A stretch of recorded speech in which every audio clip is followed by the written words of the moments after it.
ਅੱਜ ਪਟਿਆਲਾ ਵਿੱਚ ਸ਼੍ਰੋਮਣੀ ਅਕਾਲੀ ਦਲ ਡੈਮੋਕ੍ਰੇਟਿਕ ਵੱਲੋਂ ਇੱਕ ਪ੍ਰੈਸ ਕਾਨਫਰੰਸ ਕੀਤੀ ਗਈ। ਇਸ ਪ੍ਰੈਸ ਕਾਨਫਰੰਸ ਵਿੱਚ ਪਰਮਿੰਦਰ ਸਿੰਘ ਢੀਂਡਸਾ ਤੇ ਬੀਰ ਦਵਿੰਦਰ ਸਿੰਘ ਸਾਬਕਾ ਸਪੀਕਰ ਨੇ ਸਰਕਾਰ ਉੱਤੇ ਤਿੱਖੇ ਤੰਜ ਕੱਸੇ।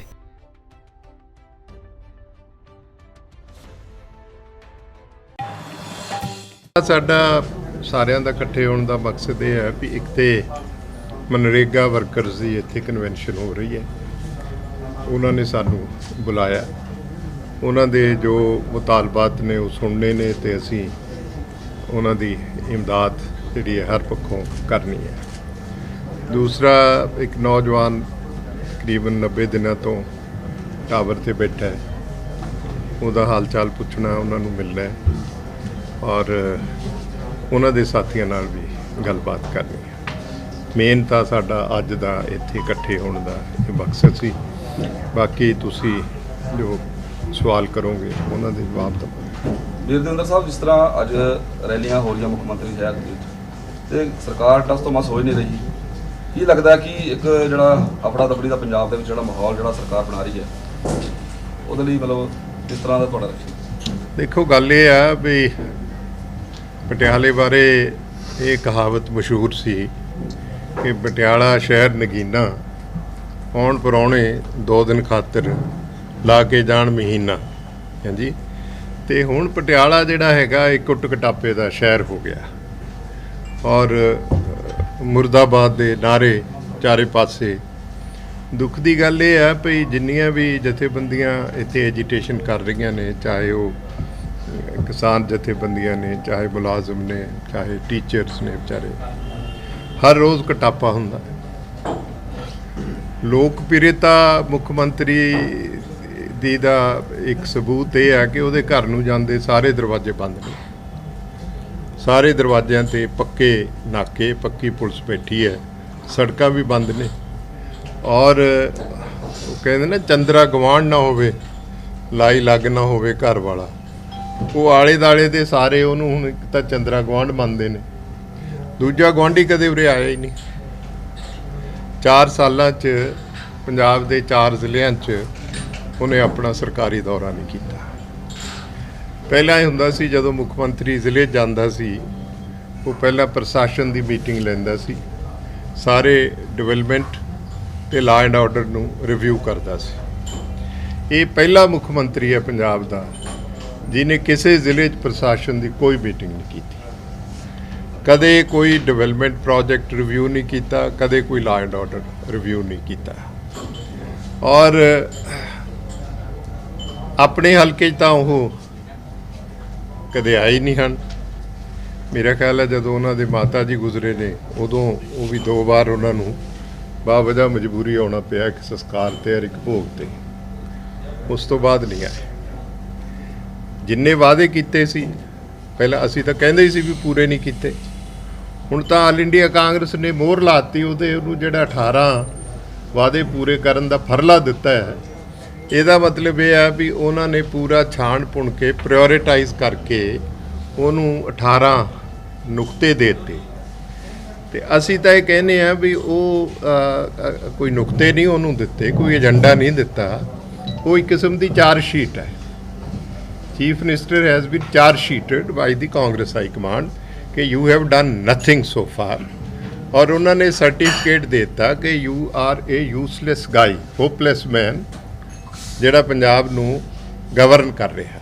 ਔਰ ਜੇ ਮੈਂ ਇਹ ਕਹਾਂ ਕਿ ਪੰਜਾਬ ਦੀ ਹਿਸਟਰੀ 'ਚ, ਇੰਡੀਪੈਂਡੈਂਟ ਇੰਡੀਆ ਤੋਂ ਬਾਅਦ ਪੰਜਾਬ ਦੀ ਹਿਸਟਰੀ 'ਚ ਇਹ ਜਿਹੜਾ 4.5 ਸਾਲ ਦਾ ਪੀਰੀਅਡ ਹੈ, ਇਹ ਨੌਨ ਗਵਰਨੈਂਸ ਦਾ ਪੀਰੀਅਡ ਹੈ। There was no governance in the last 4 years ਤੇ ਉਹਦੇ ਜਿਹੜੇ ਗਵਰਨੈਂਸ ਦੇ ਪੈਰਾਮੀਟਰਸ ਨੇ ਉਹ ਕਿਤੇ ਨਜ਼ਰ ਨਹੀਂ ਆਏ। ਅੱਗੇ ਤਾਂ ਅਸੀਂ ਕਹਿੰਦੇ ਸੀ ਕਿਉਂਕਿ ਅਸੀਂ ਤਾਂ ਵਿਰੋਧੀ ਹਾਂ, ਹੁਣ ਤਾਂ ਵਜ਼ੀਰ ਕਹਿ ਰਹੇ ਨੇ, ਹੁਣ ਤਾਂ ਉਹਨਾਂ ਦੇ ਐਮਐਲਏ ਕਹਿ ਰਹੇ ਨੇ। ਦੂਸਰਾ ਇਹ ਹੈ ਕਿ ਮਾਫੀਆ ਰਾਜ ਸੀ, ਸਾਰੇ ਮਾਫੀਏ ਜਿਹੜੇ ਸੀ ਉਹਨਾਂ ਨੇ ਆਪਣੇ ਆਪਣੇ ਮਹਿਕਮੇ ਸਾਂਭੇ ਹੋਏ ਸੀ, ਉਹਨਾਂ ਦੇ ਕੰਮਾਂ 'ਚ ਕਿਸੇ ਕਿਸਮ ਦਾ ਦਖਲ ਨਹੀਂ ਸੀ। ਪੰਜਾਬ ਇੱਕ ਇਕੱਲਾ ਸੂਬਾ ਹਿੰਦੁਸਤਾਨ ਦਾ ਜਿਹਦੇ 'ਚ 13 ਸਰਕਾਰ ਚੱਲ ਰਹੀ ਸੀ, 3 ਪਰਤੀ ਸਰਕਾਰ ਚੱਲ ਰਹੀ ਸੀ। ਇੱਕ ਹਿੱਸਾ ਜਿਹੜਾ ਸੀ ਉਹਨੂੰ ਅਮਰਿੰਦਰ ਚਲਾ ਰਿਹਾ ਸੀ ਬਤੌਰ ਚੀਫ ਮਿਨਿਸਟਰ, ਇੱਕ ਹਿੱਸਾ ਮਾਫੀਆਜ਼ ਚਲਾ ਰਹੇ ਸੀ ਔਰ ਸਾਰੇ ਮਾਫੀਆ ਦੀ ਸਰਪ੍ਰਸਤੀ ਜਿਹੜੀ ਹੈ ਉਹ ਸਿਸਵਾ ਫਾਰਮ 'ਚ ਬੈਠ ਕੇ ਰੂਸਾ ਆਲਮ ਕਰ ਰਹੀ ਸੀ। ਜਿਹੜਾ ਮਾਲੀਆ ਪੰਜਾਬ ਦੇ ਖਜ਼ਾਨੇ 'ਚ ਇਕੱਠਾ ਹੋਣਾ ਸੀ ਉਹ ਮਾਫੀਆ ਇਕੱਠਾ ਕਰਕੇ ਉੱਥੇ ਸਪੁਰਦ ਕਰਦੇ ਸੀ ਸਿਸਵਾ ਫਾਰਮ 'ਚ। ਤੇ ਤੀਸਰਾ ਸਰਕਾਰ ਦਾ ਕੁਝ ਹਿੱਸਾ ਜਿਹੜਾ ਹੈਗਾ, ਕੁਝ ਮਾਫੀਆਜ਼ ਜਿਹੜੇ ਸੀ ਉਹ ਪ੍ਰਾਈਵੇਟਲੀ ਜਿਹੜੇ ਸੀ ਉਹ ਆਊਟਸੋਰਸ ਸੁਖਬੀਰ ਬਾਦਲ ਨੂੰ ਕੀਤੇ ਹੋਏ ਸੀ। 3 ਹਿੱਸਿਆਂ 'ਚ ਹੋ ਗਈ ਨਾ ਸਰਕਾਰ। ਜਿਵੇਂ ਟਰਾਂਸਪੋਰਟ ਮਾਫੀਆ ਹੈਗਾ ਉਹ ਸਾਰਾ ਸੁਖਬੀਰ ਕੋਲ ਸੀ, ਹੋਰ ਵੀ ਕਈ ਮਾਫੀਏ ਨੇ ਔਰ 75-25 ਦੀ ਰੇਸ਼ੋ ਨਾਲ ਉਹੀ ਕੇਬਲ ਦਾ ਹੋ ਗਿਆ। ਕੇਬਲ ਮਾਫੀਆ ਮੈਂ ਕਹੂੰ ਕਿਤੇ ਰੁੱਸਣਾ ਨਾ ਜਾਣੇ ਨਾ ਵਿੱਚੋਂ ਕੋਈ ਕੇਬਲ ਵਾਲੇ ਨਹੀਂ, ਇਹਨੂੰ ਪਤਾ ਕਿਹੜਾ ਕੇਬਲ 75-25 ਦੀ ਰੇਸ਼ੋ ਨਾਲ ਮਾਫੀਆ ਚੱਲ ਰਹੇ। 75 ਪੈਸੇ ਕਮਾਈ ਜਿਹੜੀ ਹੈ ਉਹ ਕੈਪਟਨ ਅਮਰਿੰਦਰ ਕੋਲ ਜਾਂਦੀ ਹੈ, 25 ਜਿਹੜੀ ਹੈ ਉਹ ਹਲੇ ਵੀ ਝੁੰਗਾ ਬਾਦਲਾਂ ਕੋਲ ਜਾਂਦਾ। ਇਸ ਵਾਸਤੇ ਪੰਜਾਬ ਦਾ ਬੇੜਾ ਗਰਕ ਹੋ ਗਿਆ, ਬੇੜਾ ਗਰਕ ਕਰਤਾ ਹੈ। ਇਹਦੇ 'ਚ ਕਾਂਗਰਸ ਹਾਈ ਕਮਾਂਡ ਬਰਾਬਰ ਦੀ ਜ਼ਿੰਮੇਵਾਰ ਹੈ। ਇਹ ਨਹੀਂ ਹੈ ਕਿ ਕਾਂਗਰਸ ਹਾਈ ਕਮਾਂਡ ਹੁਣ ਬਰੀਅਲ ਜੁਮਾ ਹੋ ਸਕਦੀ ਹੈ ਵੀ ਜੀ ਅਸੀਂ ਤਾਂ ਉਹਨੂੰ 18-29 ਪ੍ਰੋਗਰਾਮ ਲਿਖ ਕੇ ਦੇ ਦਿੱਤਾ। ਨਹੀਂ, ਕਾਂਗਰਸ ਪੰਜਾਬ ਦੀ ਬਰਬਾਦੀ ਦੀ ਜ਼ਿੰਮੇਵਾਰੀ ਤੋਂ ਨੱਠ ਨਹੀਂ ਸਕਦੀ। ਜੋ ਸਿੱਧੂ ਸਾਹਿਬ ਕਹਿ ਰਹੇ ਨੇ ਬਿਲਕੁਲ ਸਹੀ ਹੈ, ਉਹ ਜੋ ਮੈਂ ਕਹਿ ਰਿਹਾ ਉਹ ਬਿਲਕੁਲ ਸਹੀ ਹੈ। ਮੈਂ ਸਿੱਧੂ ਦੇ ਬਿਆਨ ਤੇ ਕਿਉਂ ਟਿੱਪਣੀ ਕਰਾਂ?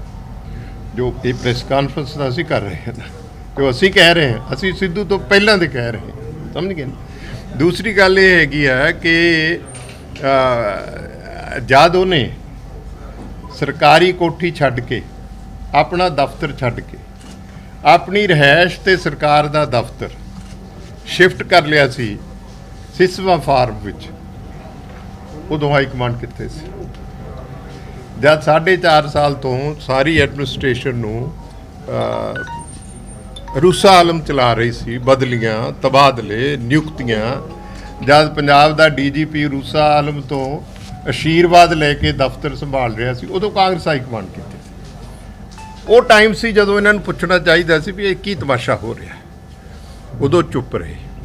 ਪਾਰਟੀ ਹਾਈ ਕਮਾਂਡ ਦੇ ਵਿੱਚ ਬੈਠ ਕੇ ਵਿਚਾਰ ਕਰਨੀਆਂ ਨੇ। ਮੈਂ ਕੋਈ ਇਕੱਲਾ ਤਾਂ ਉਹਦੇ ਬਾਰੇ ਟਿੱਪਣੀ ਨਹੀਂ। ਇਹਦਾ ਜਿਵੇਂ ਦੇਖੋ, ਜਿਵੇਂ ਜਿਵੇਂ ਸਮਾਂ ਟੱਪ ਰਿਹਾ, ਮੈਂ ਸਮਝਦਾ ਸਿਆਸਤ ਵੀ ਇਵੋਲਵ ਹੋ ਰਹੀ ਹੈ।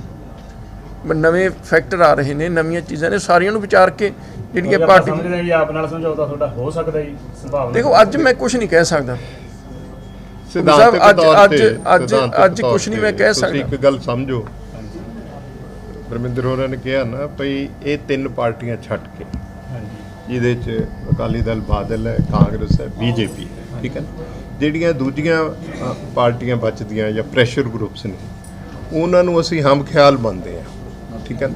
ਇਹਨਾਂ 'ਚ ਏਕਤਾ ਹੋਣੀ ਚਾਹੀਦੀ ਹੈ। ਕਿਸੇ ਵੀ ਪਾਰਟੀ ਨੂੰ ਆਪਣੀ ਪੋਜੀਸ਼ਨ ਨੂੰ ਓਵਰ ਐਸਟੀਮੇਟ ਨਹੀਂ ਕਰਨਾ ਚਾਹੀਦਾ, ਅੰਡਰ ਐਸਟੀਮੇਟ ਕਰਕੇ ਤੇ ਰੀਜ਼ਨੇਬਲ ਜਿਹੜਾ ਆਪ ਨਾਲ ਸਮਝੌਤੇ ਲਈ ਤੁਸੀਂ ਪਹਿਲ ਕਰਨੀ। ਇੱਕ ਮਿੰਟ, ਜੋ ਤੂੰ ਕਹਾਉਣਾ ਚਾਹੁੰਦਾ ਅਸੀਂ ਬਿਲਕੁਲ ਨਹੀਂ ਕਹਿਣਾ। ਸਿੱਧੂ ਵਾਲਾ ਕੰਮ ਅਸੀਂ ਗੋਲ ਰੱਖਣੀ ਆ ਬਈ। ਅਸੀਂ we are open for pre poll alliance.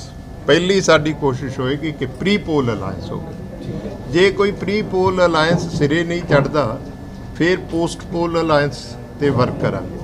ਪਰ ਸਾਡੀ ਹਰ ਚੰਦ ਕੋਸ਼ਿਸ਼ ਹੋਏਗੀ ਕਿ ਮੁਸਬਤ ਤੀਸਰਾ ਬਦਲ ਜਿਹੜਾ ਹੈ, ਤੀਸਰਾ ਹਾਲੇ ਚੌਥਾ ਨਹੀਂ, ਜੇ ਚੌਥੇ ਬਦਲ ਦੀ ਗੱਲ ਕਰਾਂਗੇ ਤੇ ਫਿਰ ਇਹਦਾ ਮਤਲਬ ਤੀਸਰੇ ਬਦਲ 'ਚ ਅਸੀਂ ਕਾਮਯਾਬ ਨਹੀਂ ਹੋਏ। ਤੀਸਰਾ ਬਦਲ ਮੁਸਬਤ ਜਿਹੜਾ ਹੈਗਾ ਉਹਨੂੰ ਉਹਦੀਆਂ ਸੰਭਾਵਨਾਵਾਂ ਤਲਾਸ਼ ਕਰਨ 'ਚ ਅਸੀਂ ਯਤਨਸ਼ੀਲ ਹਾਂ। ਕੋਈ ਵੀ ਪੋਜ਼ਿਟਿਵ ਕੋਈ ਵੀ ਪਾਰਟੀ ਹੋਣ ਚੋਣ ਤੋਂ ਪਹਿਲਾਂ, ਵੋਟਾਂ ਤੋਂ ਪਹਿਲਾਂ ਚੋਣ ਮੈਨੀਫੈਸਟੋ ਤਿਆਰ ਕਰਦੀ ਹੈ ਤੇ ਬਾਅਦ ਦੇ ਵਿੱਚ ਉਹਦੇ ਵਿੱਚੋਂ ਕੋਈ ਵੀ ਗੱਲ ਪੂਰੀ ਨਹੀਂ ਕਰਦੀ। ਤੁਸੀਂ ਸਮਝਦੇ ਹੋ ਵੀ ਚੋਣ ਮੈਨੀਫੈਸਟੋ ਨੂੰ ਕਾਨੂੰਨੀ ਦਾਇਰੇ ਵਿੱਚ ਲੈ ਕੇ ਆਉਣਾ ਚਾਹੀਦਾ? ਦੇਖੋ, ਇਹ ਅੱਜ ਬਹੁਤ ਵਧੀਆ ਤੁਸੀਂ ਸਵਾਲ ਕੀਤਾ ਹੈ।